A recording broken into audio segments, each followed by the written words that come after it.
King Charles I was imprisoned here in his own palace of Holdenby for 5 months in 1647 after heavy defeats in the English Civil War.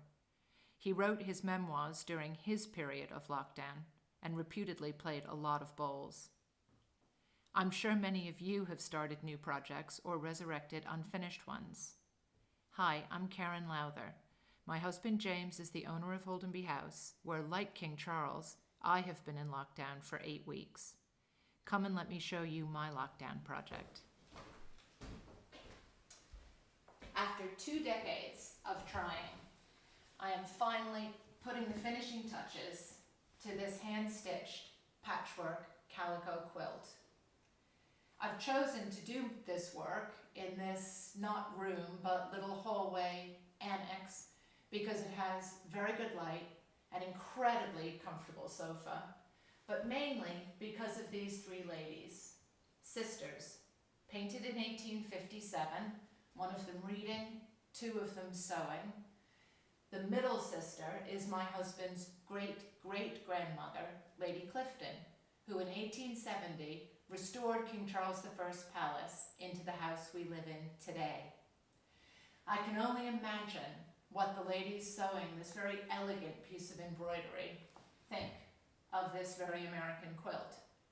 But I was born and raised in New York, so I have brought a number of American influences and ideas to Holdenby. It's also true to say that quilts aren't as homespun as we might think they are. Grand ladies at this period and for the next 100 years might well in America have been painted quilting. Even men quilted. Presidents Calvin Coolidge and Dwight Eisenhower have quilts that they pieced together with their mother on display in the Smithsonian Institute in Washington, D.C. Coincidentally, these ladies can be seen on television even now in the Smithsonian Channel series on Great English Estates, where host Julie Montague has a go restoring this very painting.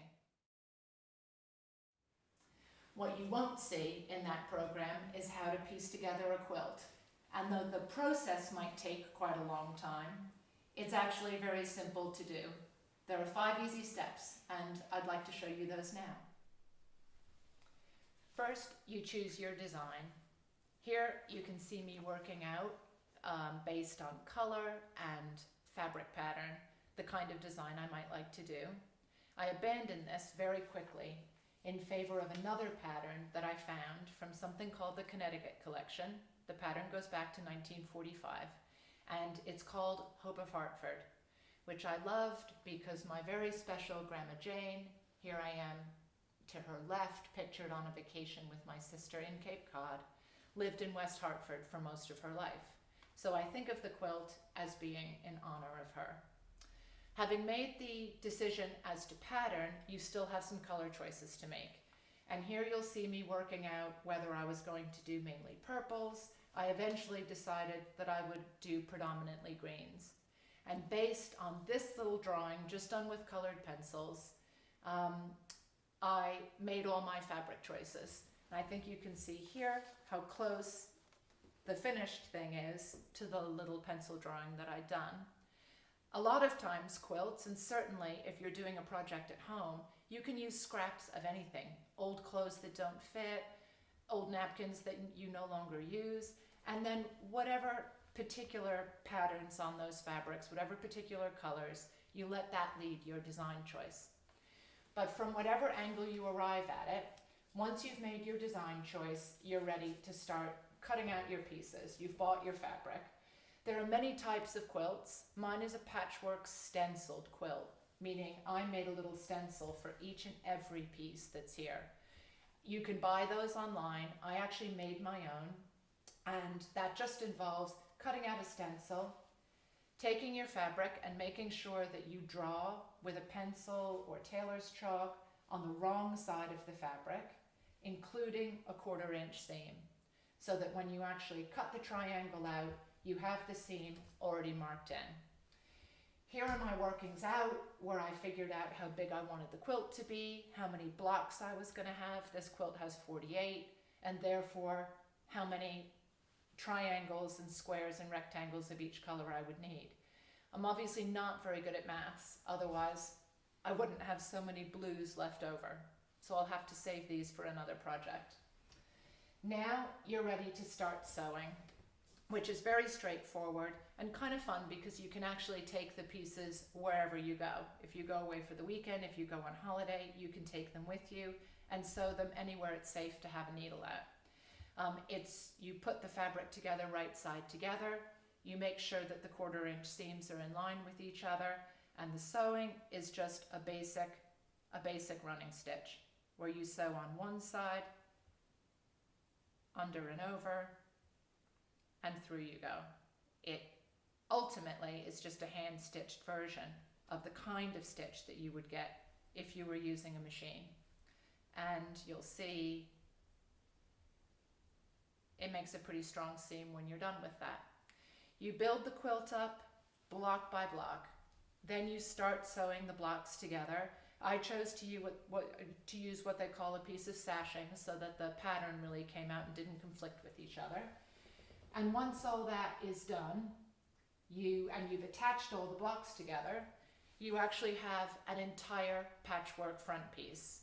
And you're ready to begin the process that actually gives this item its name. Quilting is the sewing together of 3 layers of fabric. You have your patchwork top piece, laying over a piece of batting or wadding, which is added for warmth and for weight. Underneath, which is called your back piece, is just one solid piece of fabric, which you could have in any color. I've chosen a very neutral, unbleached color here. You have at this point to stitch those 3 together with large basting stitches just to hold everything loosely in place. My basting stitches here are about 2 inches long. Once you've done that, you have your final design choice to make, which is what is your quilting pattern going to be like? Because my block pattern is very geometric and very angular, I thought I wanted something rounder for my quilting pattern on top. So I chose a floral pattern. There are lots of templates to choose from, and you will buy one of these in a shop or online. You take your template. This part would be done on a table, not on the sofa. But you take your template and a washable marker. It promises that it's washable. And yes, it hurts to draw all over your beautiful patchwork that you've taken 1,000 hours to make and draw over it with a blue pen. But I've done that, so you mark all that. I've actually marked up the entire quilt, so now the fun can really begin. You have to stretch your quilt somehow. There are large frames where you can stretch a larger portion over and keep it set up permanently. I've chosen just a small quilting hoop to stretch the fabric and work on it square by square. That way I can curl up on this very comfy sofa and make this very American quilt for this very English house.